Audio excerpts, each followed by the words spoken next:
Welcome to Carly Tackles, a Suncast Extra Large Vertical Shed.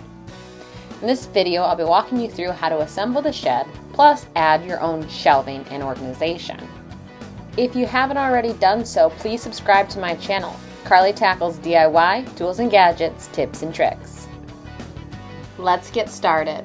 First thing is to make sure that your base is going to be level.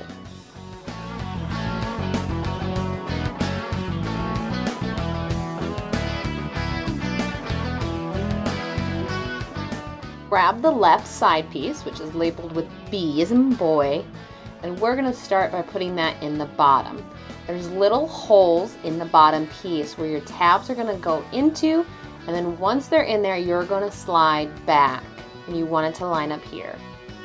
Grab your back left panel, labeled E, and you're going to slide it into these notches in that side piece. They have a little groove that the tabs go in, and when all of your tabs are in the side, it should be able to slide down. And then you just kind of give it a little pull and make sure the heights are lined up.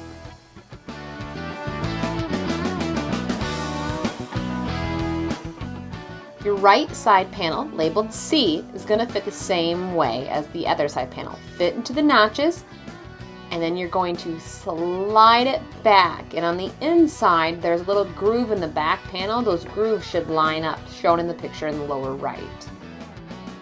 To install the right side back panel, you're going to pull the right side panel away from the base, so it's at an angle.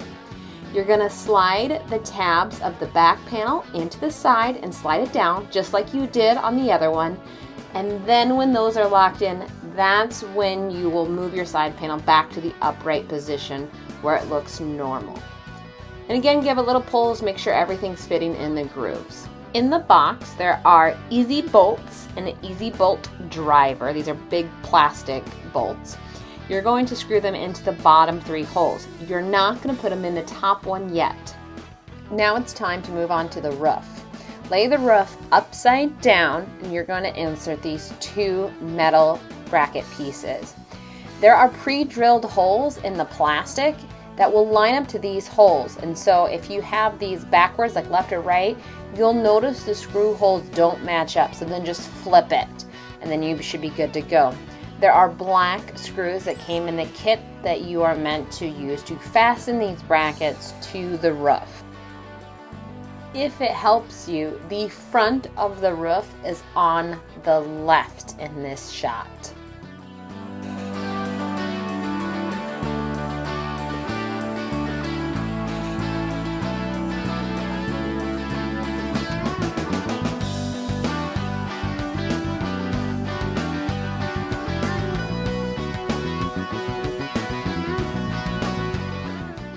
The S-bracket will be installed near the front. There's a special groove that the S-bracket will sit into, and then the holes will line up to these, I call them a ramp.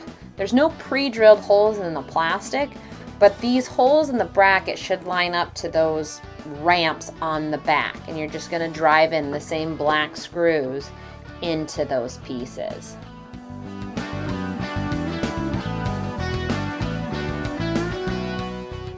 Your shed also came with roof brackets. That's these with the L on them.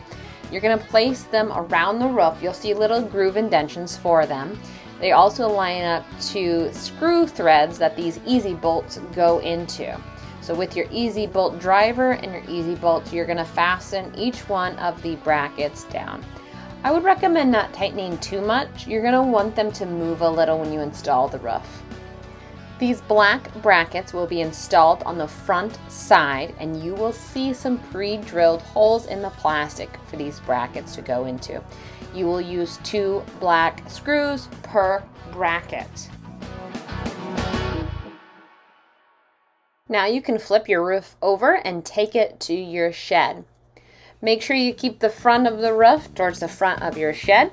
Don't worry, your brackets will not line up if you mess that up. There are some grooves in your sides for those metal rails to fit in, and then the screw holes should match up. Here's where you can tighten the ones on the roof. If you keep them loose, it makes it easier for your roof to install to your sides. And in the back middle, that middle screw that we left out purposely will be filled in by that roof bracket.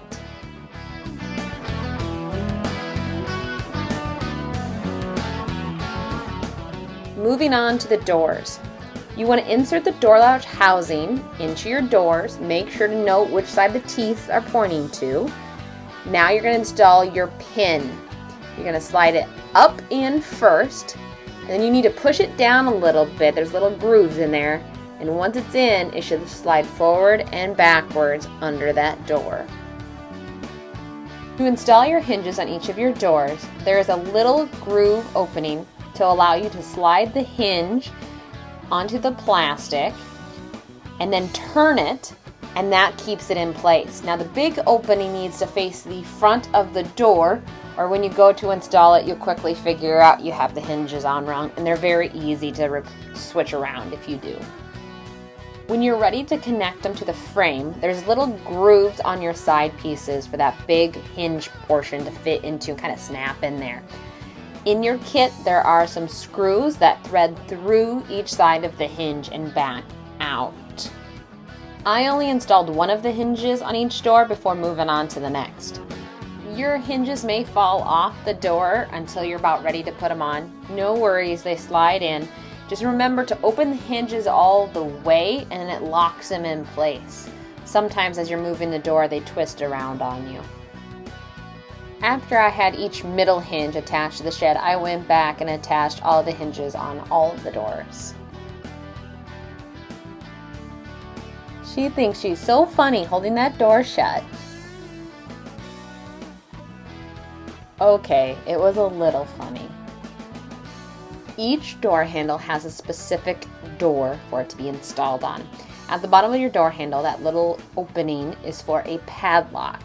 Each handle has one. You want them to go and meet the center so you can insert a padlock to keep your shed secure.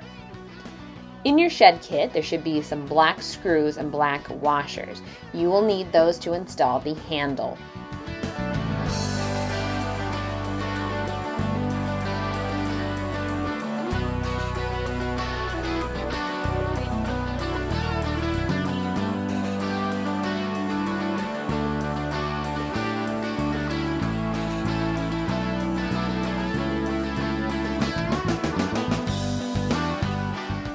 This is your basic shed assembly.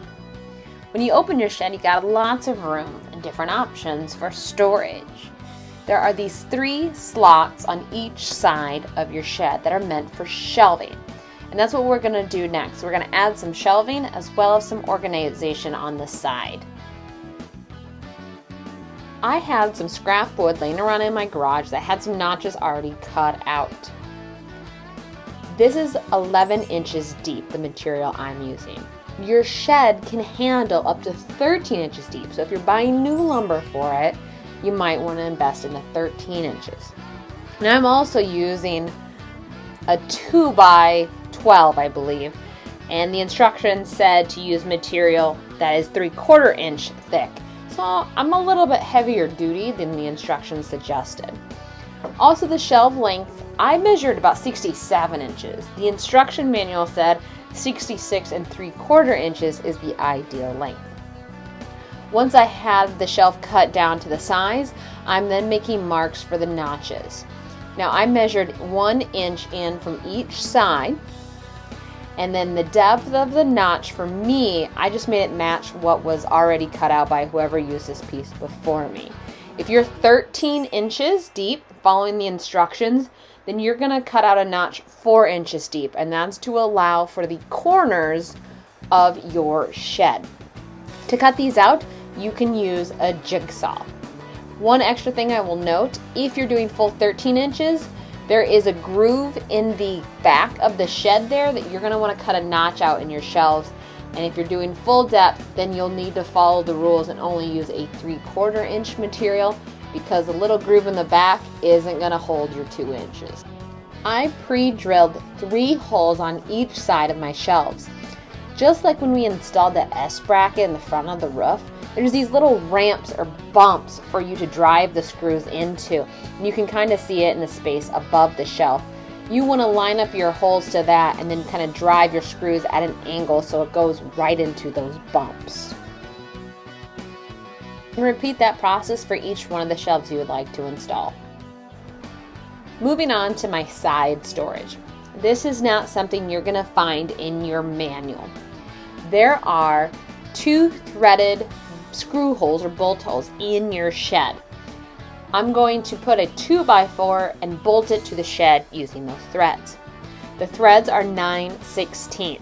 That is not a standard bolt size in your cheap bolts, but if you move to the grade 8, you can find some 9/16 bolts. And measure the distance out onto the 2x4s and then transfer it onto the board using a speed square. This is what I'll use to determine my holes that I need to drill. Here is my 9/16 bolt, grade 8. I'm going to be using a Forstner bit and a regular drill bit. The Forstner bit is to allow me to have the bolt head be flush with the board.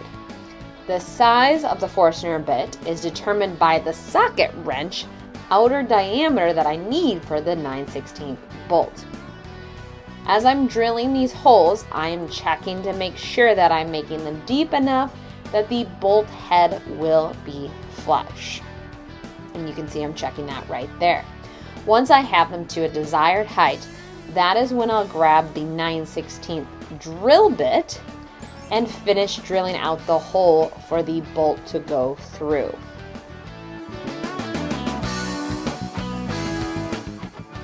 I will let you know that the left and the right sides screw holes are not the same. I make this mistake and you'll see that I have 2 extra screw holes in one of my boards. It was no big deal for me, but I can save you the hassle of drilling some extra holes. The rest of this is all custom, so whatever you want to hang up here, you can customize it to fit whatever tools and storage options you would like. Thanks for watching Carly Tackles a Suncast Extra Large Vertical Shed. If you like this video, please give it a thumbs up and share it with your friends.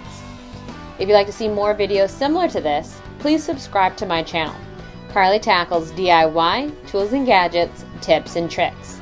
And make sure you hit that bell to receive notifications when I release new content.